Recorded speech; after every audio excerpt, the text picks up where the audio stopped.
Ibermática arranca el primer despliegue de una app de rastreo del COVID-19 y Twitter alertará a los usuarios ante informaciones engañosas sobre el coronavirus.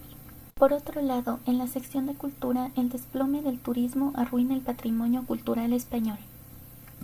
El mundo del toro reivindica que es cultura y pide respeto. Y en la sección de curiosidades, los chimpancés nos enseñan cómo aprendimos los seres humanos a hablar. Abejas, abejorros, avispones y avispas. ¿Por qué son tan importantes?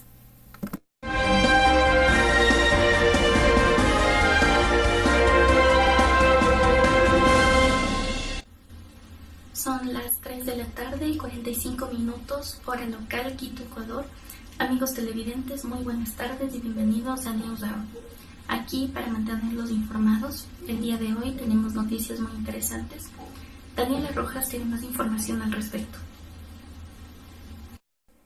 Buenas tardes, comenzando con nuestra primera edición del día de la sección internacionales con un hecho que preocupa al mundo. Se trata de un análisis de la economía mundial, una crisis como efecto de la pandemia que ha dejado cerca de 450.000 fallecidos y 8.5 millones de contagiados en el mundo. La Organización de las Naciones Unidas, ONU, dijo que la economía mundial podría contraerse en 3.2% en 2020, debido a que la pandemia del coronavirus restringió drásticamente la actividad económica y provocó la peor recesión desde la Gran Depresión. Adicionalmente, destacó que decenas de millones de personas caerán bajo la línea de pobreza. Según estimaciones de referencia, 34,3 millones de personas adicionales, incluidos millones que trabajan en el sector informal, caerán por debajo de la línea de pobreza extrema este año, y los países africanos representarán el 56% de este aumento. Un informe del Departamento de Asuntos Económicos y Sociales, ONU, sostuvo que probablemente recién habrá una recuperación gradual de la producción perdida en el 2021. Dicho en cifras, se espera que la economía mundial pierda casi 8.5 billones de dólares de producción en 2020 y 2021, casi borrando las ganancias acumuladas de producción de los 4 años anteriores.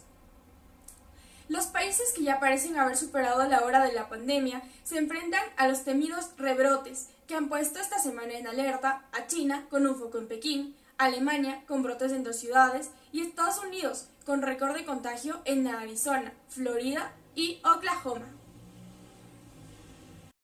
Por otro lado, un temblor de magnitud 7.5 ha sacudido México, dejando un balance provisional de 5 víctimas mortales, varios heridos leves e importantes destrozos en las localidades cercanas al epicentro, ubicado a 23 kilómetros al sur de la localidad de Crucecita, en el estado de Oaxaca.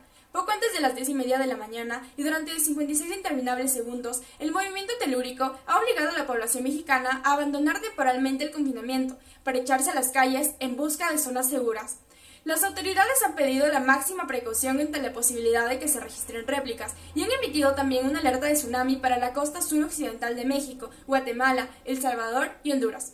Los muertos son una mujer de 22 años por un derrumbe en Santa Marta, Huatulco, un hombre de 70 años por la caída de un techo en San Juan o Soltepec, otro de San Agustín Amatengo por la caída de una barda, un trabajador de Petróleos Mexicanos que cayó desde una estructura y una persona más de la cual no se dieron mayores referencias. Elementos de protección civil han sobrevolado con helicópteros y drones durante horas principales las áreas afectadas para hacer un recuento de daños. El temblor se ha sentido con especial intensidad en 6 estados del sur y el centro del país: Oaxaca, Chiapas, Guerrero, Veracruz, Tabasco, Estados de México y la Ciudad de México, afectando a un total de 22 millones de personas. En la capital, la alerta sísmica ha sonado por los altavoces instalados en las principales avenidas un minuto antes del impacto, permitiendo así a la población evacuar al tiempo los edificios. La eficacia del sistema de alarmas ha evitado males mayores, y según confirman las autoridades locales, los daños en la capital se limitan a solo 36 edificios con desperfectos en sus fachadas, 4 de ellos propiedad del gobierno local. Además, se han tenido que desalojar 3 hospitales por fugas de gas y por la aparición de grietas que afectan su estructura. Las autoridades han pedido que las poblaciones costeras de Oaxaca que se alejen lo más posible de las playas ante la posibilidad de que se registren oleadas de hasta 1 metro de altura. La Marina Mexicana confirmó que ya se habían registrado variaciones de la marea en la costa del Pacífico hasta 113 centímetros. El presidente Andrés Manuel López Obrador ha compartido varios videos en sus redes sociales para pedir a la población que se mantenga en alerta ante la posibilidad de que se registren réplicas en la próxima semana.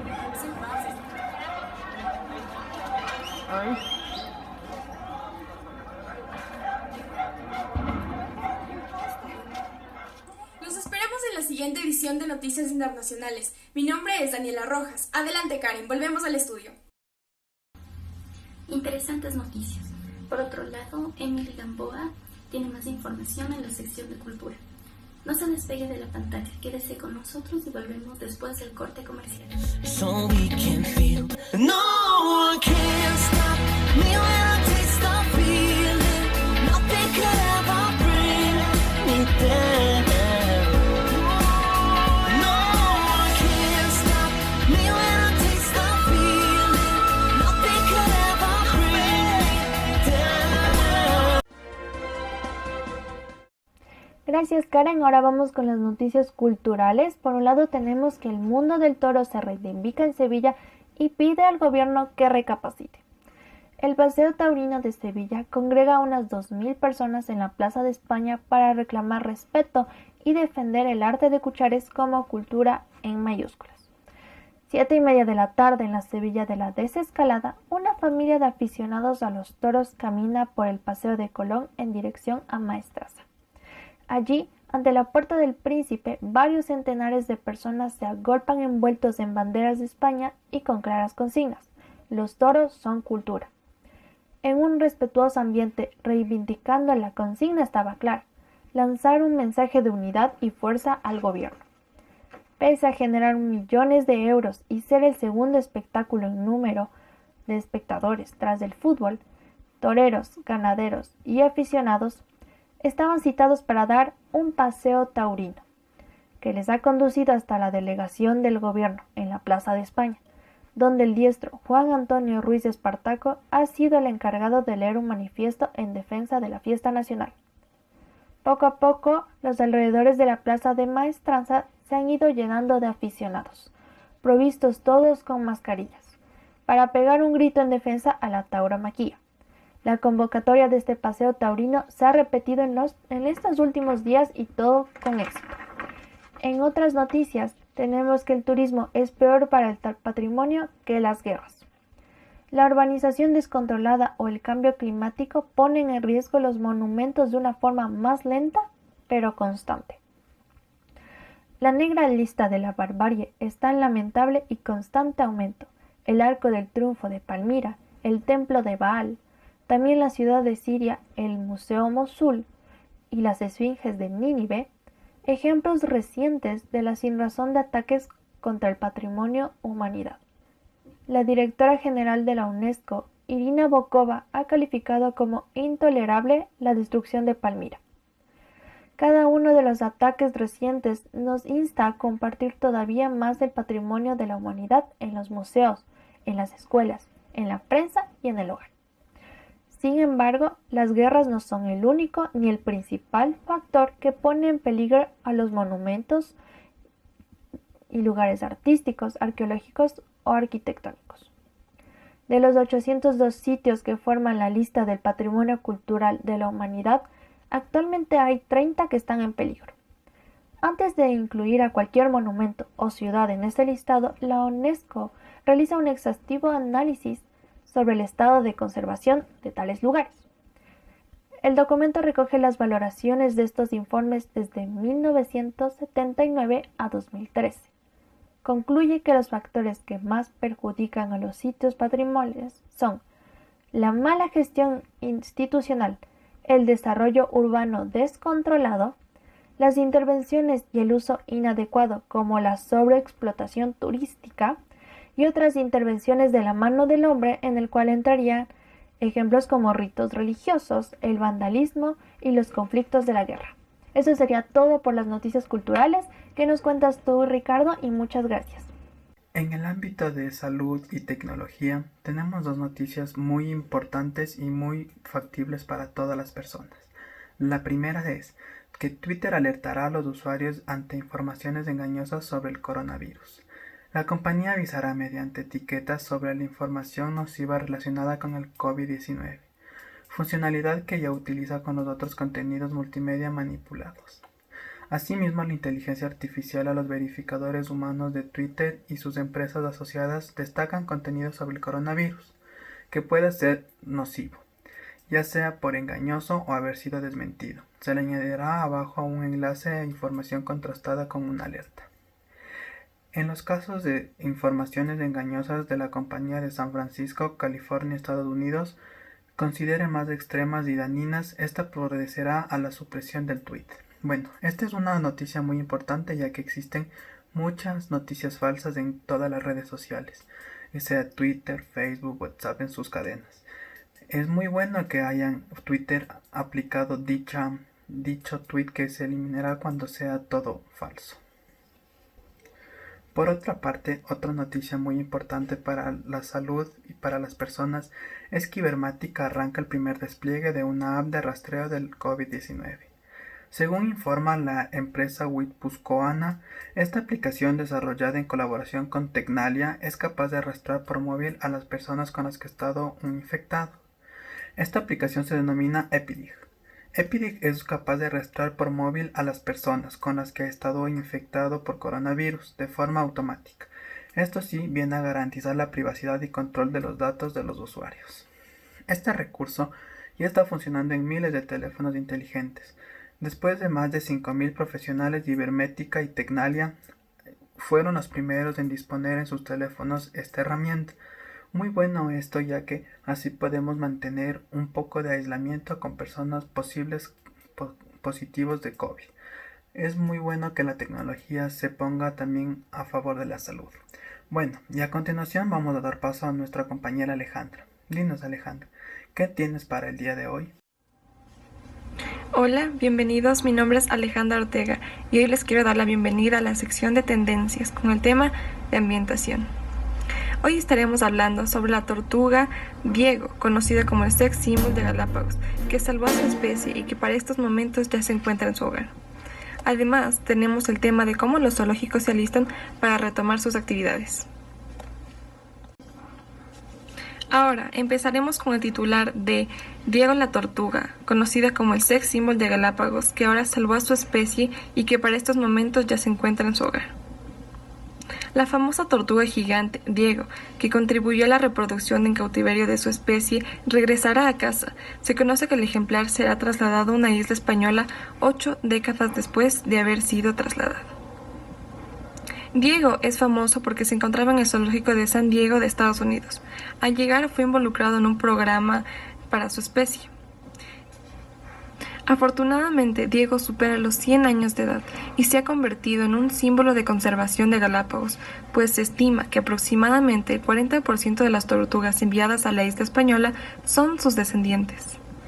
También se conoce que el Parque Nacional Galápagos realizó una evaluación ecológica de la isla española y evidenció la recuperación de sus condiciones, del hábitat y de la población de tortugas que alberga, gracias al programa de reproducción en cautiverio que está ubicada en Estados Unidos.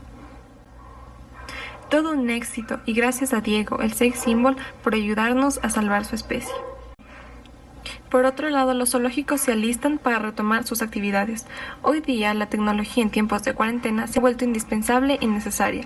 Es por esto que los zoológicos del país que aún permanecen cerrados por la emergencia sanitaria han trasladado sus actividades a las plataformas digitales, mientras se preparan para la reapertura. Debido a la pandemia, los centros perdieron su principal fuente de ingresos, que era el cobro de las entradas. El zoológico de Quito, en Guayabamba, ha utilizado sus redes desde el inicio de la cuarentena para distribuir contenido educativo gratuito. Se realizan transmisiones en vivo desde el centro de manejo, entrevistas de especialistas y además se han publicado 3 audiolibros. Desde hace 2 semanas se empezó a ofrecer recorridos virtuales por el zoológico para niños y adultos. Gabriela Arévalo, la directora del Departamento de Educación para la Conservación, explica que estos tienen un costo que les ayudará a mantener de alguna forma las operaciones. Los programas están dirigidos a las familias y a grupos de niños de colegios, escuelas y programas vocacionales. Los contenidos se arman dependiendo a la edad y a los participantes y sus intereses. La idea es que los niños no solo estén frente al computador, sino que también interactúen y participen en actividades lúdicas. Por esto se activarán las cámaras y los micrófonos para que sean parte de esta aventura. una actividad totalmente válida para aquellos que desean aprovechar su tiempo en estos momentos tan difíciles. Seguimos contigo, Karen. Hemos tenido noticias muy interesantes del día de hoy. Por otro lado, en la sección de curiosidades, tal y como lo escucharon previamente, los chimpancés nos enseñan cómo aprendimos los seres humanos a hablar. La evolución primitiva del habla humana ha sido un enigma para la ciencia. Sin embargo, hace algunos años se encontró una posible solución para desvelar su origen, cuando se demostró que los chimpancés realizaban una rápida sucesión de ciclos de abrir y cerrar la boca, un ritmo muy similar al del habla humana. Esta teoría, la más prometedora en este campo, finalmente ha recibido el apoyo de la comunidad científica gracias a un estudio realizado por un grupo de investigadores y dirigido a la Universidad de Warwick, Inglaterra. En su estudio, publicado en la revista Biology Letters, los investigadores descubrieron que el ritmo de los golpes de los labios de los chimpancés también exhiben una forma similar al habla, un paso gigante hacia una posible solución al rompecabezas de la evolución del habla humana. Nuestros resultados demuestran que el lenguaje hablado se unió dentro de nuestro linaje ancestral, utilizando ingredientes que ya estaban disponibles y en uso por otros primates y homínidos. Adriano Lameira, Departamento de Psicología de la Universidad de Warwick. En otras noticias, y como se lo habíamos prometido, ¿por qué las avispas, avispones, abejorros y abejas son tan importantes? La abeja melífera occidental, o Apis mellifera, es la especie más conocida de los himenópteros. Hay 9 especies de abejas melíferas en el mundo y 30.000 de abejas silvestres. Estas últimas visitan 1.000 flores al día. Las melíferas unas 300. Transportan polen de unas plantas a otras y permiten su reproducción. El 80% de las plantas con flores son fertilizadas por insectos. Cada abeja tiene ciertas tareas. Las obreras limpian la colmena, cuidan de la descendencia, recolectan néctar, polen y agua. Sus vidas son tan agotadoras que mueren tras 42 días. Los machos, es decir, los zánganos, solo tienen una tarea, y es aparearse con la reina. Gracias a sus enormes ojos compuestos reconocen a su majestad en vuelo. Por otro lado, la reina es significativa más grande que toda su corte, y está en el foco. Su única tarea entre marzo y agosto es producir la descendencia. Pone hasta 1.200 huevos diarios y puede sobrevivir de 3 a 4 años. Las abejas nodrizas que se ocupan de la cría seleccionan algunos de los huevos de la reina y crían uno que será su sucesor. En primavera y verano, las abejas recolectoras vuelan incansablemente hacia las flores y hacia las hojas, chupan néctar y melaza, y además recolectan el polen. El edulcorante final que producen es apreciado también por los humanos, quienes crían y además cosechan su miel. A cambio, estos animales reciben agua azucarada. En Nueva York, Londres o en Berlín, muchos asumen la apicultura como un pasatiempo y salvan a las abejas, que cada vez encuentran menos alimento en nuestros campos envenenados con pesticidas, monocultivos gigantes y setos sin flores. Las ciudades, en cambio, ofrecen sustento, porque algo siempre florece en parques, parcelas y terrazas. Muy pocos saben sobre la necesidad de las abejas salvajes y sus condiciones de vida. Según un estudio de las Naciones Unidas sobre la diversidad biológica, hasta el 40% de las especies de insectos en todo el mundo están amenazadas de extinción. En conclusión, si los pequeños polinizadores no existieran, los humanos tendrían que hacer su trabajo a mano. Esto sería casi imposible y por supuesto caro. Hemos llegado al final de las noticias del día de hoy. Espero que hayan sido de su agrado y que se mantengan en sintonía con nosotros para una próxima ocasión.